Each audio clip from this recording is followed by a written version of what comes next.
Hello everyone, this is Shubham Thakur. I'm the founder and CEO of Shrewdo Media, and today we have our special guest, Mr. Jay Latta, who is the CEO and founder of the STINT and the Fusionist. And I'm so glad to have him from Germany. Thank you so much, Mr. Jay. Thank you so much for being on the show. Thanks a lot for the invitation. It's a huge pleasure being here again. Yeah, sure. So, before starting a conversation, I would like to know the brief about your company, the STINT and the Fusionist. Like, Mhm. you are really doing a great work. Let us know. So, STINT. STINT stands for Strategic Intelligence for New Technologies. It's a think tank. It's about exploring the prerequisites of new technologies. So here it's really about the how and what to set up ecosystemic thinking, embedding it into companies simply to enable them on this road towards digital transformation, or I call it dynamic transformation. The Fusionist is an impact invest fund. It's really about helping impact startups to find the necessary investors, to find their market, help them with vision creation, the whole business stuff, and so on. So this is what I'm doing. Yeah, that's great. And let's jump up to the topic because I'm really, really excited about the future and what is going to be like. So, if we compare the transformation of mobility sector, Mhm. okay, from a decade ago to now, so according to you, what major changes has happened and what the future is gonna look like? Okay. Um, as first, if you look back a decade, it was 2012. Yes. We had a different time. No one talked about the climate change. It was only something for these crazy people that were in green parties and so on. We've been thinking about combustion engines, having them forever. Something like a Tesla was just for crazy people who had too much money.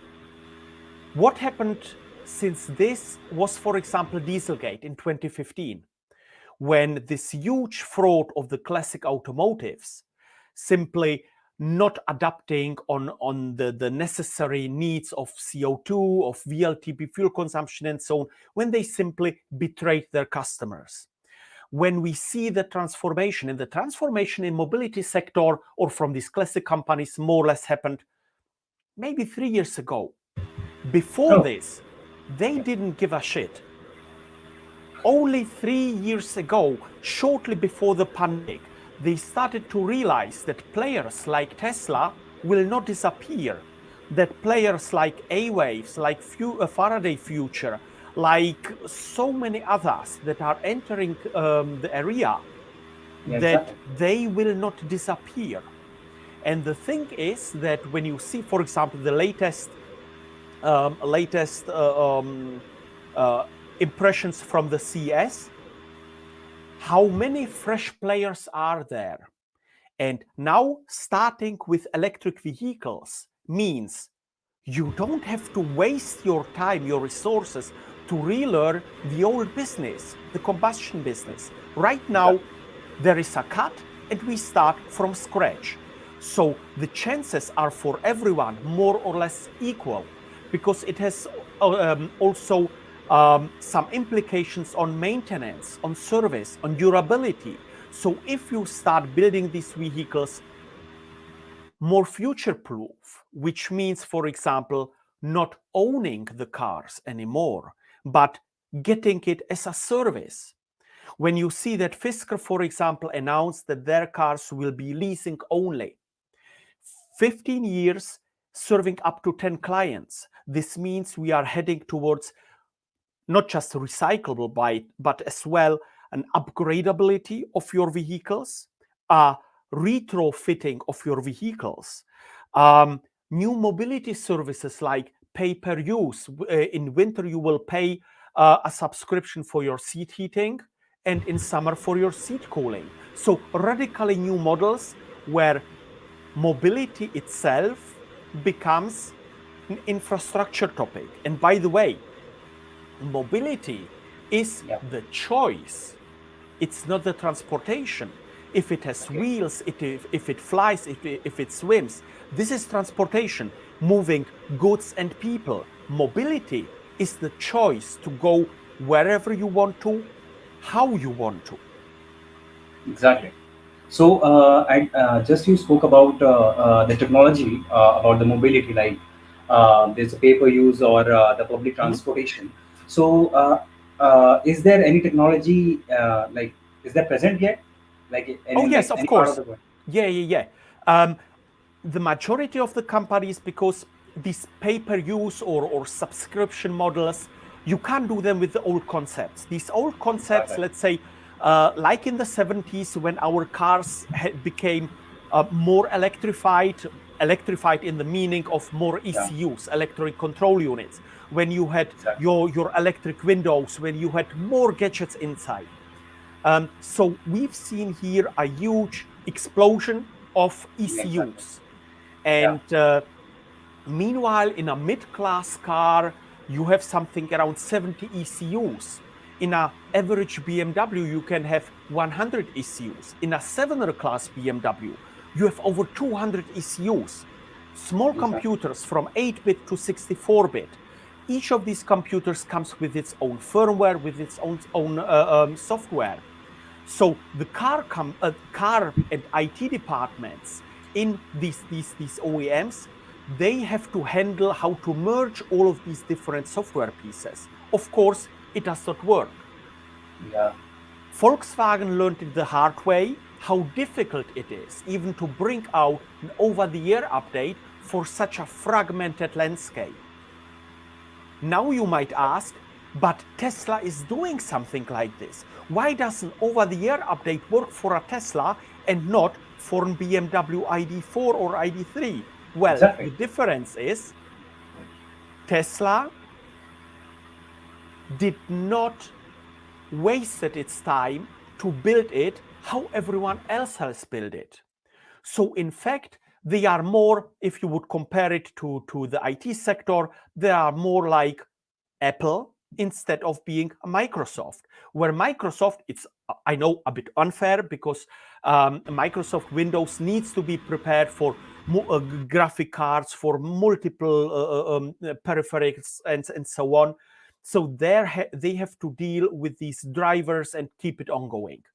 Tesla, similar to Apple, there is no much variety. You simply buy it and you use it. And this is one of the key features why now the automotives are shifting away from this ECU architecture towards a DCU architecture where you have domain controllers, and Yeah. sooner or later going into the zoning architecture of Tesla, where you have one computer that handles everything, where your special stuff that you have, if you have an autopilot or whatever, is just a software where you are completely taken away. It's more or less like an app store in your car where you can download the functionalities that you have. And this consideration started, of course, 2015, Okay. when car manufacturers started to think about, okay, how can we adapt our stuff onto what Tesla has done, what all these fancy startups are doing, and preparing. But it's not so easy if you are a classic company to adjust your processes, your workflows, your assembly lines on this new life.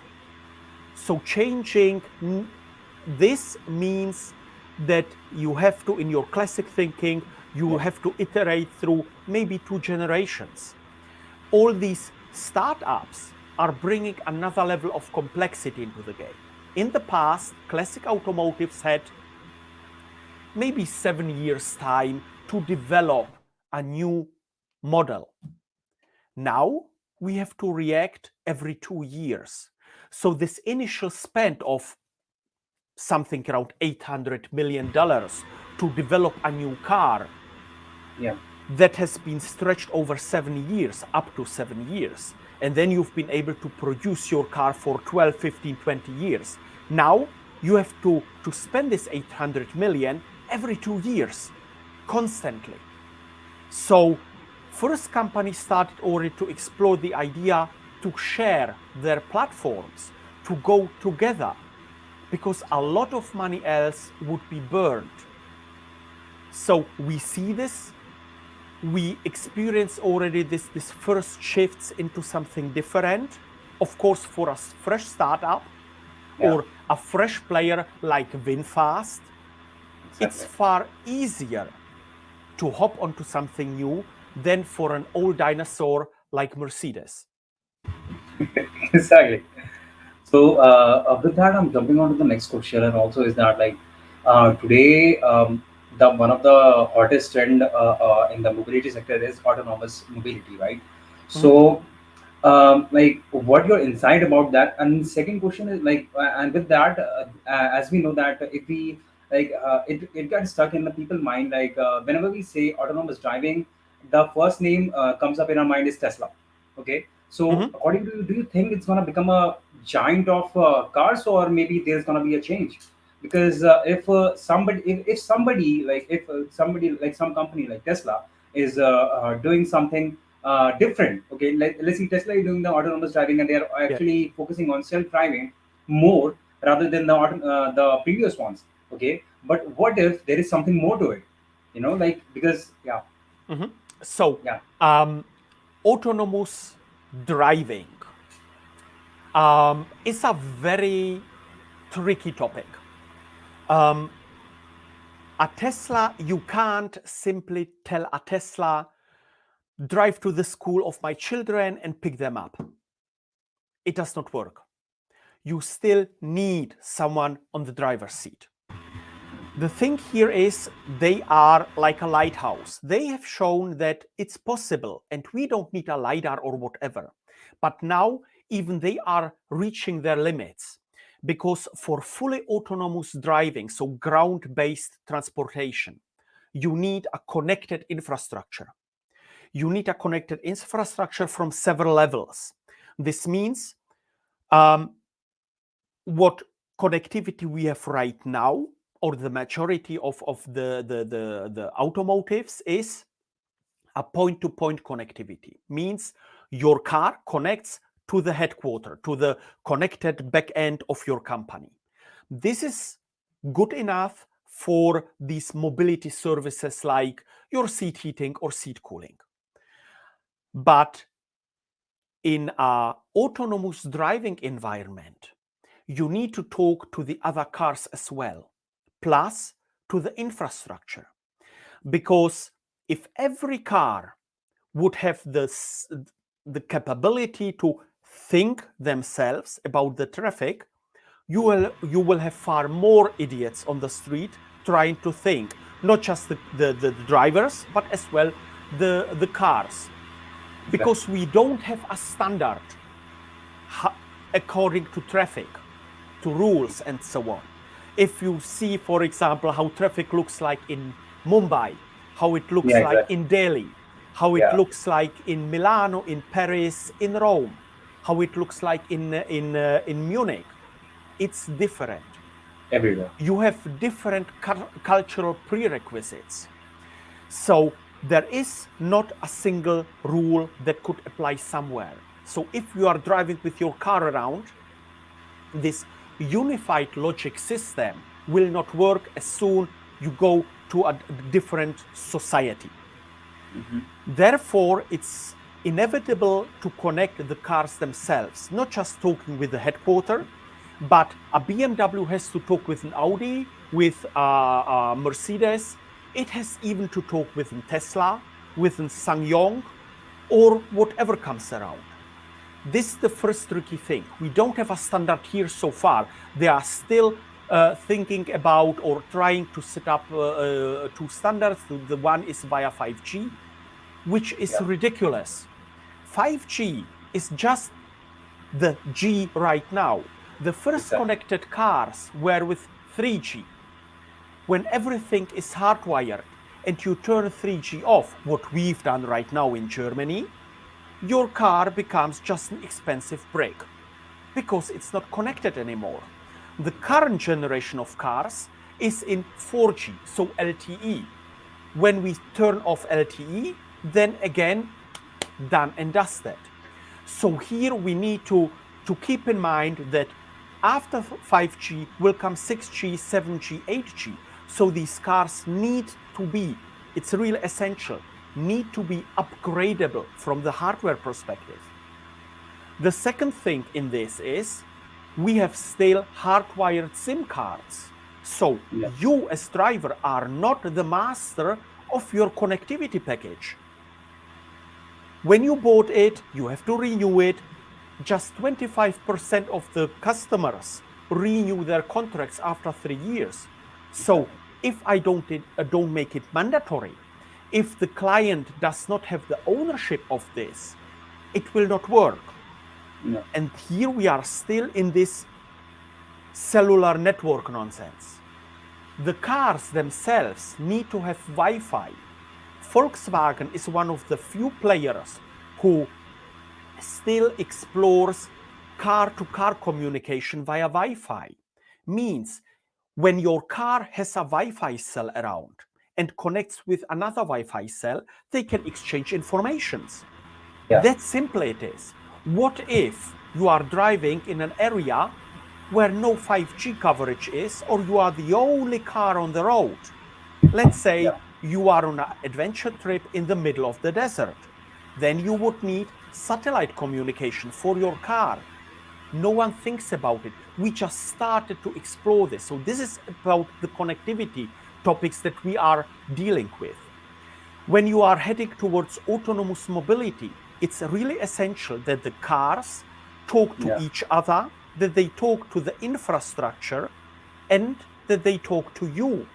You as a pedestrian are an uncertainty for an autonomous device. So cars need to have, or vehicles need to have access to a smart infrastructure like smart traffic lights, surveillance cameras, talk to each other. They need to be able to connect to your phone, sending you a message, hey, you at the traffic light, pay caution that you don't step into my road. So here really, we've missed so many things. So it's just postponing, reshifting. You see this in the car industry, that they started to sell marketing nonsense like level 3 parking assistant, or you will be able to have in your EQS a level 4 highway cruise control, highway assistant till 60 kilometers per hour. Seriously, are you kidding me? You will try it once, twice, and then it's done. So here it's really so many implications, so many things that need to be done. And the automotives now seem to realize if they really build fully autonomous cars, they will reduce themselves. They will become obsolete, because if your car drives alone, it will drive you, it will drive your partner, your children, whatever. You need just one car, and this car will be expensive. So just one car, not 3 or 4, how we have it here in Germany. Right now, our cars are standing for around 95% of their time and rot. If you have a 5er series BMW, it's a lot of money that is doing nothing. So again, if they drive for themselves, you are more efficient driving you, your children, and so on. You can reduce the stand-around time from 95% to 70%. Still 70% unused. So drive around and make money for me. But then, why should I own something that costs me 150, 200 grand if I can get the service? So the amount of cars that will be built and sold will go down radically. We will have more traffic, but less units on the road. So you as an automotive, will you deal with this?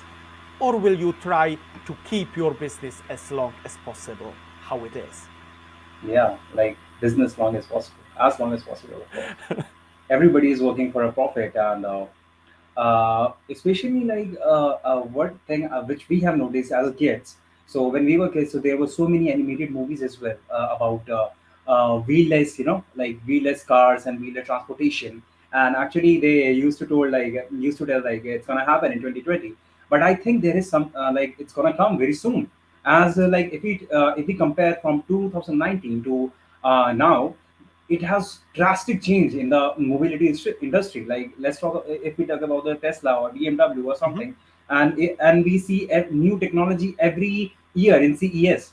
Okay, so what is like? Is there any possibility like it's gonna come soon? It depends how you define it. If you start tricking with your parking assistant and the highway assistant and Yeah, so on, then it's very soon. Then you have the first cars that already have it. The yeah, thing is, we will need to split analog mobility, so pedestrians, bicycles, motorcycles, and so on, from the autonomous mobility. The easiest way here is simply let the autonomous devices fly and yeah, give the ground back to the people. This is one possibility. The other thing is when we are talking about autonomous mobility, not autonomous driving, autonomous mobility, then we have many self-driving entities already.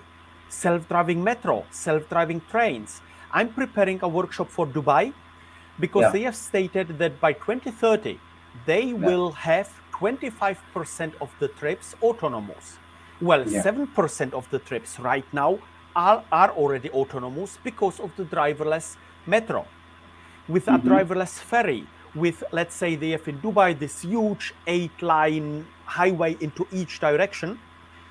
When you reserve one lane, for example, for cargo transportation, Yeah. easy thing. So 25% till 2030 is makeable. I would even say maybe we can reach 35 till 40% autonomous trips by 2030. Yeah. Dubai is an exception. In the Okay. majority of the countries, I think the resistance from the customers, from the drivers, will be huge. Fully autonomous devices, maybe the first step will be that highways will become autonomous only. The thing again is that when we reach full autonomous, so level 5, when you don't have a steering wheel anymore, it has a huge impact on the human psyche. When BMW bought Rolls-Royce, no, when they have reinvented Rolls-Royce, the first prototypes were so silent, you've heard nothing. The people became motion sick because when you split the people from the experiencing mobility, when they just see it, like in a Yeah. TV, Yeah. the brain freaks out. We will Exactly. experience a similar problem with level 5 autonomous driving or autonomous mobility, when the people simply have to trust the vehicle. And as soon level 5, you will have some kind of swarm traffic behavior, like a bird swarm, when Mm-hmm. at high speed they go through each other and so on. I mean, come on, you would freak out, right? So for level 5, we are even thinking about windowless vehicles, when a virtual reality or augmented reality environment pretends, according to the movements, that something different happens, simply to get you out of the situation, make the movement digestible, but not that freaky like when two vehicles are approaching to each other. Hmm. So one question arises that why are we focusing on creating the virtual reality set instead of improving the technology? Like, are you getting me what I'm saying? Like, is why are we focusing on windowless cars when we have the window so that we can experience the air as well as what's going on around like around us? Exactly. That's how people have been going. And if something like this will happen, so it might have changed. The thinking of people and the way of living. So it will, yeah, Um, you've seen Minority Report, right? This one scene when the car is driving itself in this huge tunnel yeah, and the cars are approaching. yeah, This is Hollywood. We have found out with psychologists that the human brain, that we don't catch up with technology. So being in such a car without the possibility of a steering wheel, of course, in Minority Report, he could simply recall the steering wheel and drive by Yeah. himself. Level 5 autonomous means there is no control anymore. You simply tell them the destination and it drives. So if you are in the road at a higher speed with multiple participants and you see these ghost cars driving around, you will instantly freak out. You will become motion sick. You will get some kind of freak out, a complete collapse. Yeah. In the transport system catapult in UK, it's an entity that explores everything about transportation, and they have, for example, a simulator to explore how pedestrians are reacting on a self-driving car and how you as driver are reacting on not driving and how the other cars. These were the first weak signs, weak signals when we've seen, okay, we don't feel that good. It really is an impact. It's something different when you see it in TV, when you are Yeah. sitting inside, when you have this movement and you can't react. It might be like a looping. When you are driving, you simply have to believe that the engineers who built it know what they are doing. Yeah. So with that, let's jump up to the next question, like how EV and like micro mobility is changing the game. Like we are not talking about the future, but we are talking about the Yeah. present, like how it has changed so many things. So yeah, what's about that? So EV already changed a lot of things. Yeah. For example, the business itself, you need less maintenance. This Yeah. means the impact on the OEMs, on the automotive sector, is huge because maintenance and service is part of our revenue model. If Mm-hmm. you build cars that don't need to be maintained, come on, how do you make money? So this is already the first thing. The second thing is you are getting cleaner cities. Of course, not if you generate the power for your EV with coal or other dirt. So here a sustainability comes into the minds of the people. They see the needs.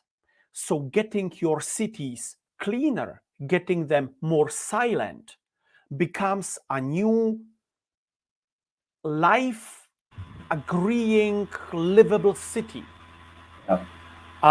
When you look into micromobility, this means this is really something we see many of these small scooters, micro scooters, and so on in cities. Yes. They are not really enhancing us because the people, the only effect they have is, of course, you are a bit faster. You are creating more chaos on the streets, but instead of walking, you take one of these devices.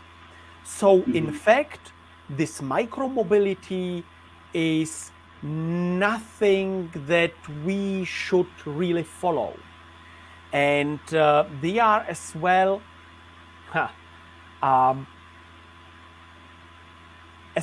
here is not a standard. You see mono wheels, you see these hoverboards, you see these scooters and so on. Yeah. It's some kind of chaotic or maybe even anarchistic approach in traffic, where you as a pedestrian are again the weakest part of the whole mobility chain. Yeah. Not just from the bicycles, motorcycles. Right now there is another danger. So here I don't say limit it or whatever. We need to rethink it. Maybe we really need everything that is not a pedestrian, keep it away. Give them their own highways, give their own lanes, but never mix a pedestrian with someone who has wheels. Yeah. So yeah, that was one of the thing, and with that, like as we are enhancing and getting advanced with the technology, Yeah. so like the recently the major trend in the world is going on metaverse. Yeah. So Yeah, exactly. Like, it's like, is Metaverse is playing any role like in the mobility sector for now? Okay, as first, I hate the term metaverse. The only time I enjoy it is when I'm reading Neil Stephenson Snow Crash. Okay. That's it. He described the metaverse in his dystopian novel, as a place where people are trapped, where they spend more time in this meta thing instead of living. Well, you see something similar with social media when people are only scrolling through their Facebook and Instagram stuff instead of living. This overhype with metaverse, and especially my very, very special friends from Facebook that are trying to claim that they are the inventors of the metaverse, you see everyone running around thinking about how can I make shitloads of money from the meta nonsense. So Yeah, selling NFTs or any other stuff. exactly. The true real meaning of metaverse is a connectivity layer between different verses, between different interpretations, where maybe Microsoft will have their own verse within their ecosystem. But here it needs to become an interoperable verse. It needs to be a multimodal verse. So preventing that, let's say you buy a device from I don't want to name the brand, and you are only trapped within their ecosystem. They force you to register in their whatever stuff, social media and so on, and you are not able to go to the other verse. So multimodality means that you can use any device, and these verse interpretations will adjust on the quality that you have. This interoperability means that you are free to use, according to the mobility idea, that you can use any kind of device to be in this verse. Means right now is two-dimensional enough through your smartphone. When you stop and go onto your gaming PC with your high resolution 8K whatever thing, you should Yes. start where you've stopped. So interoperability means really making for you as user, it needs to be user-centric, the best experience. Then you can combine mobility use cases like watching a movie in your self-driving car. Then you leave into a plane, fly, let's say, from your place to Munich to visit me. You continue watching your stuff. In the meantime, you put on your glasses that will have an augmented reality functionality. We can Yeah. have a call and so on. This is really how the future should look like, where we should focus on setting up standards that all devices are embedded, Yeah. that all experiences can work with these devices instead of, again, creating islands that locks you in. Yeah. And one more thing is that which is fascinating, like people are so much focused about NFTs and they're buying the virtual space for millions of dollars in metaverse. Like, I just don't get the point. Like, why now? Like, what's the point? Because it's a hype. It's just a hype. Yeah. No, it's really, it's there is someone who said, "Oh, I have this super cool vision, and I will invest in the next 10 years 100 billion." So of course, all the people say, maybe I should be part of this revolution. Yeah. Honestly, it's like with Bitcoin. Yeah. It's a not intrinsically motivated technology.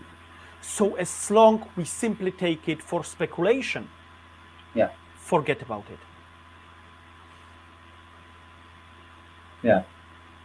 I mean, Exactly. come on. Why should you spend $1 million for a virtual thing Yeah. somewhere? It's really when even the standards are not set, when the devices are not ready. We don't have enough compute power to carry it with you. We still, for high resolution, we need a 6,000 till 8,000 euro headset with additional 6,000 euro. Only the GPU costs you around 2,000 euros. Yeah. and you have a fixed computer that you can't carry with you. I'm very curious what Apple will announce, what they will do with their AR and VR thing, and keep one technology in your mind. Beside of the Metaverse and Neil Stephenson, there is another really cool guy who created the Neuromancer trilogy. In Neuromancer, you are not using any kind of headsets, you are plugging directly into the next iteration of the internet, the cyberspace. So here, a technology like a brain-machine interface, a bidirectional one, maybe non-invasive, maybe in future invasive to have it implemented into your skull, is something that could radically change the whole landscape when you will not need an expensive head-up display anymore, where you don't need controllers, gloves, or a Tesla suit or whatever. Simply directly plugging into this experience. Several startups are working on this idea and they are really impressive. Let's give them 10 years and you will have a bidirectional, well working on a right now Oculus level experience directly into your brain. Yeah, the one question is getting in my mind is that when we are planning and we are developing the technology to fit a chip in our brain, don't you think it's gonna affect people, like their health and their something? Because somehow we are becoming the remote control people. Like if we are having a chip in our head, so that means like we can have access everything about the world, and anybody can whatever. See, like imagine like if I have an account on Facebook, okay, and it's get hacked. Same with the neurocell. If my neurocell get hacked, anybody can control me. So how? You are completely right. Therefore, I've mentioned non-invasive. Non-invasive means you just take this headset and put it on your head. I know one startup in Moscow. It really works very well. You can. I've been able to navigate through a VR environment just by thinking on it, without controllers, which is amazing. Now we are working on to shrink this device to the size of an ear plug. That you directly can put it into your ear. The next iteration would be some kind of smart plaster that you wear on your neck. Still something you can unplug, you can take away. Elon Musk has, of course, this one startup that works on an invasive, this chip that needs to be put. The thing here is he does this in first hand for people to help them if they can't walk, if they can't move, for smart prosthetics and so on. Of course, a brain-machine interface to connect with a computer is something in the next iteration, even he will bring it out. You are right, being hacked. Such devices will be high secure. Maybe we will even have some kind of firewall embedded to prevent some kind of trouble. The thing is, right now, I would not recommend any kind of chip, because if you need a firmware update into your brain, it might be a bit tricky. But in future, I'm expecting with more AI in testing, in software quality, in debiasing our data sets, in really taking care. I guess this is an issue. If we are aware of it, we can solve it. Think about the possibilities that we will have. If you can directly communicate with a computer, it will be faster. The computer will be a multimodal experience, not just touch or gesture or eye control and so on. Thinking on it, you can be more precise communicating with it. Plus, a new kind of communication could arise. Some kind of technological telepathy. When I can, let's say, talk with you via brain waves, where I can send you what I'm thinking about far better than describing it. simply showing you what I'm thinking about. I mean, come on, how amazing would this be? It would. It is amazing, actually. Yeah. This is, but the concern is occurring. Like, what if something happened? Like if we see, like, there is always pros and cons for each and everything. Okay, so if that thing works out, that's so good. But what if something bad happened? Because we don't know what's going to happen. Okay, it's still in the future. And also, like, I so yeah, let's like, that is, I think, gonna be the very amazing thing in future. And let's say about, like, if we talk about the startups which who are working on these kind of stuff, Mhm. so how they are, like, taking it forward and how they are growing it, especially because, so, if we, like, from past 3 decades, things have been changed exponentially and drastically. So yeah, what's your view on that? These startups, these thought leaders, Yeah. they are, of course, aware of all of these problems. Right now, when you are working, when you are exploring these possibilities, you Hmm. start thinking into every direction. Of course, as first, we are just exploring what can I do with it? For what is it good? But like with every technology, Yeah. technology is just a tool. It's not good, it's not bad. It's what we make out of it. Hmm. If I'm an asshole and I want to do bad to you, I will use it. If it's a hammer, if it's this cup, I can kill you with this one. Yeah. I will do it. That's the thing. So it's Yeah. up to us simply to start thinking about, when I'm creating something, Yeah. how do I want this item to be used against me? What are the consequences? So every innovator should start, when they push it into business, should start thinking about what is the flip side. And we need to start being aware of these flip sides of what is my no-go? When do I stop it? Maybe I can even hard locate that some features can't be used, that I disable it. But as well, there will always be a way how to bypass it. I mean, if such a technology will be bought and used by a military or a intelligence service, with a brain machine interface, you could do virtual torture. You could train your soldiers in complete, without empathy killing.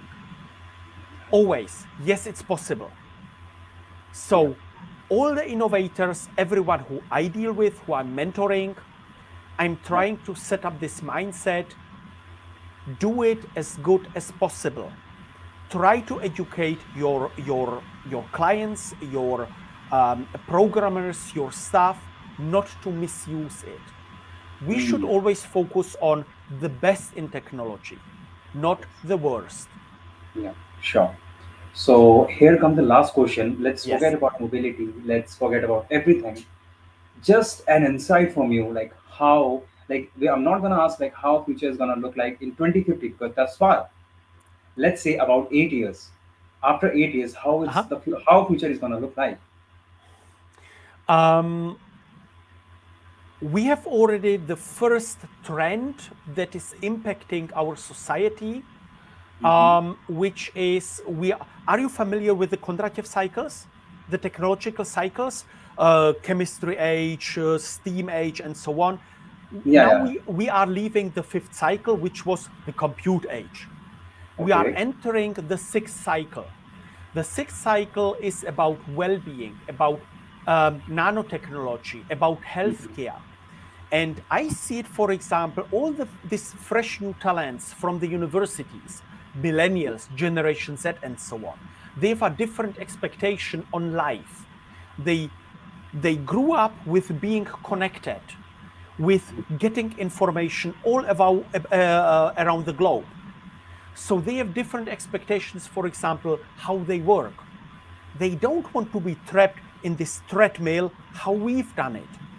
They want to do other things. They want to experience.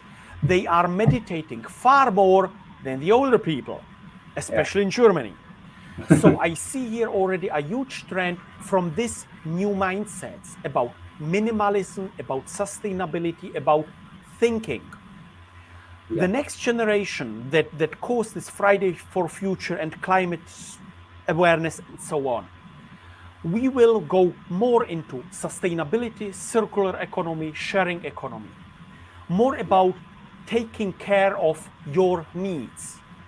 This question that I've mentioned, how can it be used against me, is somehow embedded in these new generations when they think about why should I do it when it's not for good.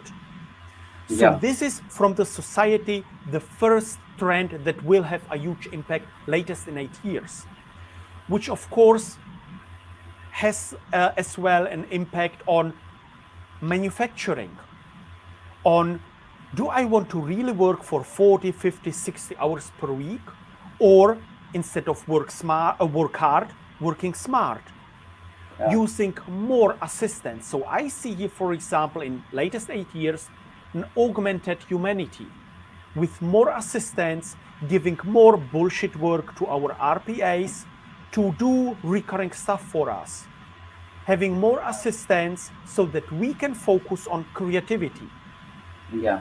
And I'm working very hard on it to enable the society of becoming creative.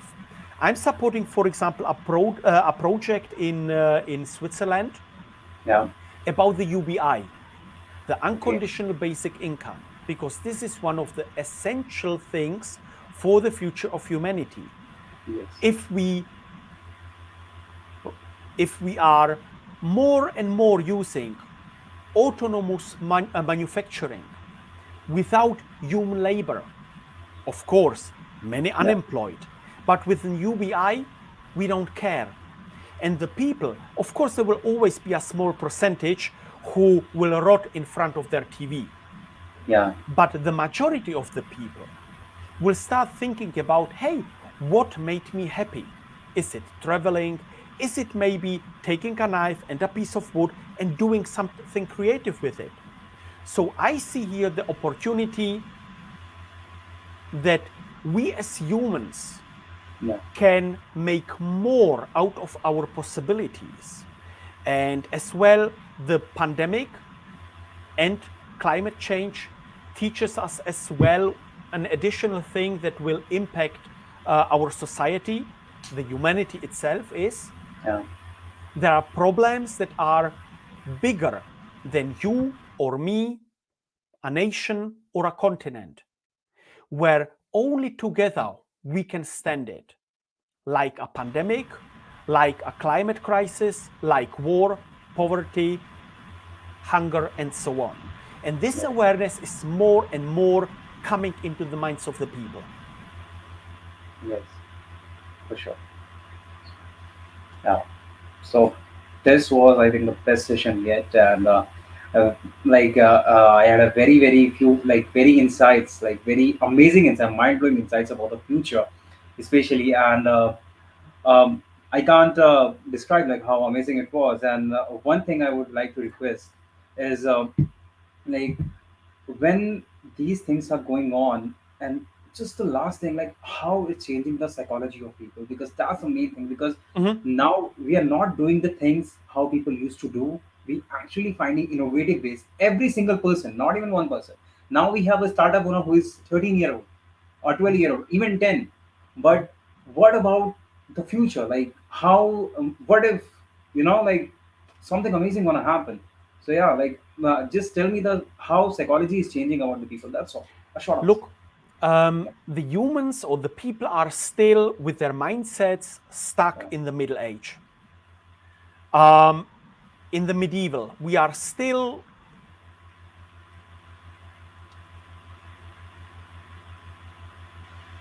honestly, there is, for example, no democracy. What we have is just a layer, a glue of different tribal systems. Your employer is a tribe. It's far away from being a democratic entity. A family is a tribe. There is no democracy. Or have you ever seen a family sitting around a table and stating, I would vote for this and I would vote for that? No, the patriarch, mostly the patriarch, sometimes as well the matriarch, says, this is how you have to do it. My house, my rules. So our society is a patchwork of completely different tribes and mindsets globally. When I hear statements like, for example, here in Germany, our freedom is being defended in Afghanistan. Fuck, hell, no, why? Why should they turn into a democracy when democracy never worked for them? When you are in Dubai, why should I force the people to live up democracy when the system for them lives? Or take India, for example. Who am I to tell you how you have to live? It is a reason why we are how we are. So this is why I've meant we are still in the medieval.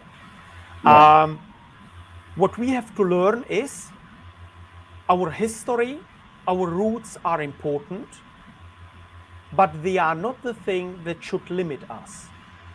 Mostly, when I hear we are traditional, then it only means I'm looking backwards. It's my anchor that holds me in my position.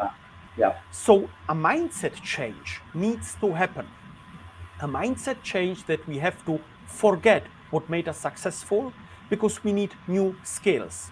Everyone, every company, every nation, every person needs to review himself, itself, herself when things don't work anymore. I see here as well, with the leap from this 5th technological wave towards the 6th technological wave, that this self-awareness, this well-being is a global thing, where people start really to think about themselves, how to improve my life. And improving your life doesn't mean, for example, to own a Lamborghini Urus. It means to experience things. My luxury is, for example, to travel around, to meet fantastic people and to learn. Lifelong learning is key to success, is key to the future. So the society of the future will be a more open-minded society, when people are talking with each other, not about each other, and try to understand multi-perspectivity. See it from your point of view or my point of view. Simply, why is Jay talking such stuff? What does he bring into the society that he's able to talk like this? What is his own growth? How has he developed? What are his roots? Then they would understand why I am how I am. And this is a transition. When I'm on stage and talking about this or giving lectures, it's very surprising when people reach out to me and want to know, Jay, how can we do this?